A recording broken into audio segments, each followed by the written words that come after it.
Thanks very much to Willie McDonald there. Before we get the next speaker on, can I just say one brief thing?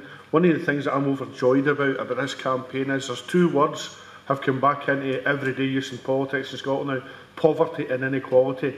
They weren't getting talked about for years in the Union. Now we're talking about them all the time. We're all from different organisations, we're all looking for maybe a different type of Scotland, but we've all got one thing in common. We've all got one baseline, and that's having a fairer and more equal society, and that's brilliant, and it's great to be part of that. So thanks to Willie. We're going to get our next speaker up. Our next speaker is Janet Moxley. Janet's an environmental scientist who is involved with the Scottish Green Party, Women for Independence and the Radical Independence Campaign. Give her a welcome, please. Thank you.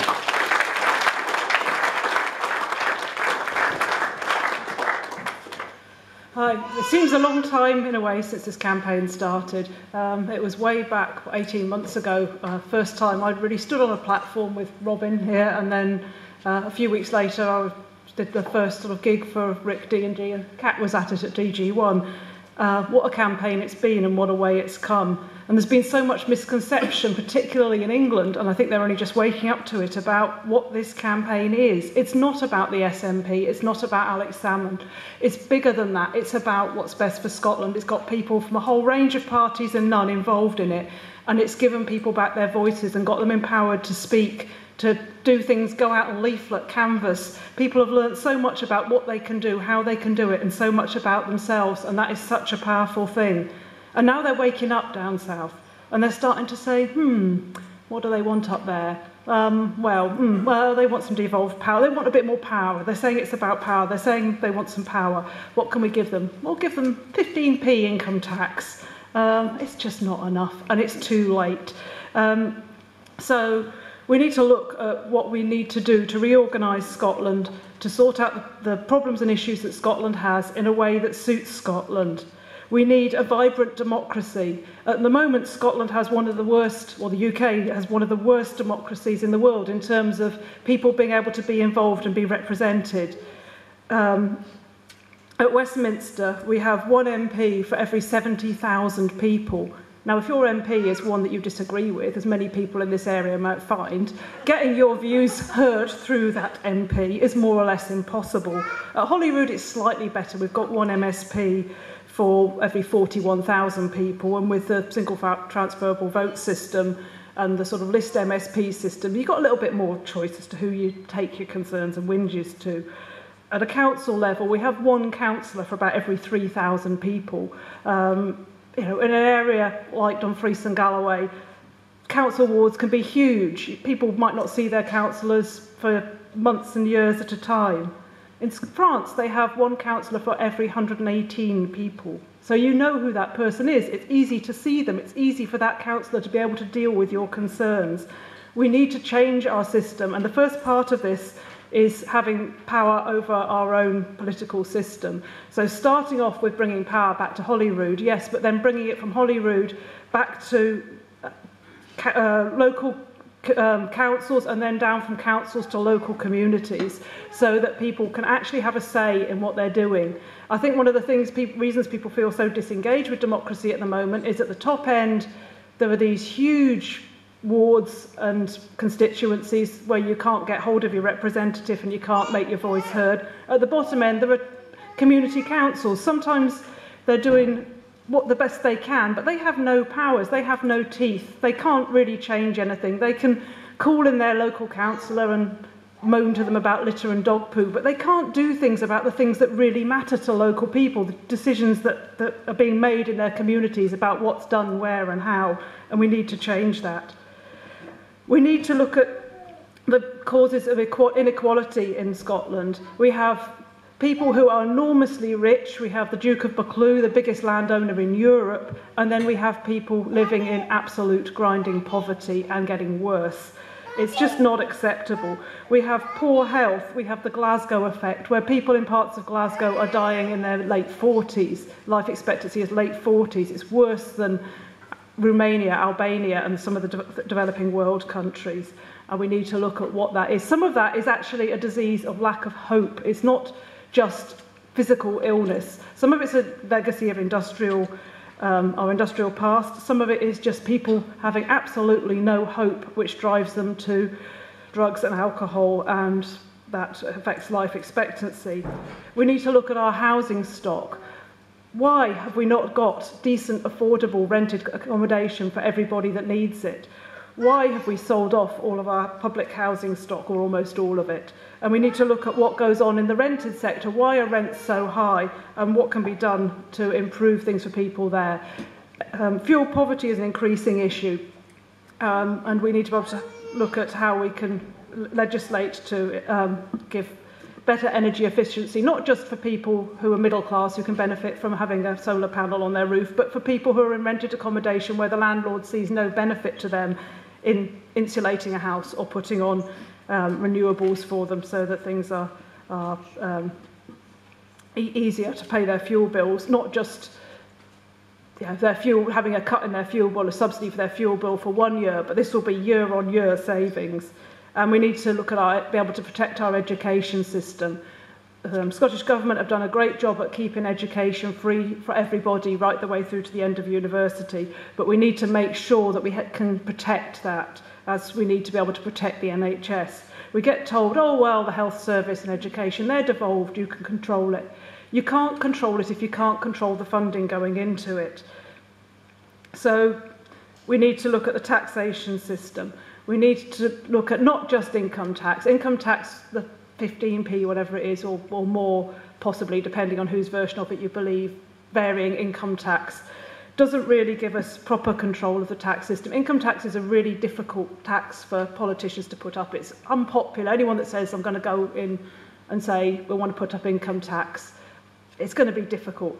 Now, you can argue that tax should be seen as a payment for a service. It's not money down the drain. But at the moment, people don't see it like that, partly because the Westminster government has abused that tax by spending it on things that are a complete waste of money, whether it be Trident, duck houses, or the House of Lords. But we need to be able to tackle the inequality, have a full range of taxation, so that we can put taxation on things like inheritance tax, if we choose to do so, so that money that isn't worked for in any way, that is just an accident of birth, that wealth can be taxed. We need to look at land taxation. At the moment, agricultural land doesn't get taxed, and yet it's a source of wealth for a lot of people. We need to look at capital gains tax, so that the richest people don't make most of their money through income tax. The richest people in this country make most of their money through investments, and so we need to be able to vary capital gains tax. We need to be able to vary corporation tax. I think there's some debate. The Scottish Government believes that we should reduce corporation tax. Personally, well, the Green Party tends to believe that corporation tax should maybe go up to so that companies and corporations pay for the facilities they use. They pay for the roads they use. They pay for their skilled workforce that they need. They pay towards the health of that workforce. It seems only fair. But that's something that we can debate afterwards. We need control of VAT. VAT is a really unfair tax that everybody pays, but people on lower incomes spend more of their income on things in the shops, things that get VAT paid on them. We can't vary that, and there's no scope to vary it just for Scotland with devolved powers, because the EU will only let VAT be set at a national level, and at the moment Scotland is considered a region within the EU, so we can't have a regional variation in VAT. And the other thing to tackle inequality is to look at, again, hereditary power, not just through the inheritance tax, but looking at, do we really want the House of Lords appearing, although some tweaking, it's largely by birth and influence, and the monarchy. Now, I know at present the Scottish Government position is we should keep the monarchy. The Green Party have a different view on that. We feel that it's time that we had a fresh look at what we do about heads of state, and not do it by accidents of birth of people who won wars or signed treaties hundreds of years ago. And we need to be able to talk to our neighbours. Talking to our neighbours doesn't mean pointing Trident at them. Talking to our neighbours doesn't mean marching into their countries and changing their governments. Talking to our neighbours means being a peaceful nation that's able to explain ourselves in the world. So it would mean that we develop peaceful alliances. We develop a place in the EU. I think it's highly unlikely that the EU would decide to expel 6 million of its citizens, which is the case, rather than having to join. We're already in the EU. We already comply with all of the legislation in the EU, except for some of the things that actually the UK government have decided to opt out of so that they can undercut other European countries. I think it would actually benefit most people and benefit people's work-life balance if we did fully sign up to things like the Working Time Directive. And we were able to negotiate on our own behalf on matters that are important to us, like fisheries and like agriculture. The EU is not a perfect institution. There's scope for improving it, but we should be doing that in partnership with other countries and other groups with similar interests within the EU, not by having a hissy fit and marching off into a corner and saying we're not going to play because we don't like the rules. We could develop alliances with Scandinavian countries, particularly the east of Scotland historically has always had a lot of trade across the North Sea with the Baltic and with the Celtic Rim countries, so developing trade with the north and south of Ireland, which would be great for this region. Rather than being a backwater, Dumfries and Galloway could be part of that Celtic hub. The north of Ireland, I think, is looking up to what we're doing. I think the Republic has already been through this process of separation from the UK a long time ago. And I think talking to people that I know in the south of Ireland feel they cannot see why, despite the ups and downs that Ireland's had over the years, some people don't want to take hold of their own destiny. We need to look at our defence forces as being for our security and not for our defence or our power upon the world stage. So we need to have, people say, well, you say you have no defence forces. Of course nobody's saying that, but we need those forces so that if we are trying to defend or to protect our fisheries or protect the Moray Firth from the Russian fleet coming and seeing what we're up to, we actually have appropriate vessels there, but we don't spend money sending all of our troops to Iraq where they're not actually protecting us. We need to, say, get rid of Trident as a priority. It's a huge waste of money, it's morally irresponsible, and it doesn't aid our security. It never did, and particularly since the end of the Cold War, even that argument has gone out of the water. We need to look at things that are current threats, like, for example, cybercrime, where it's potentially more of a threat to our well-being.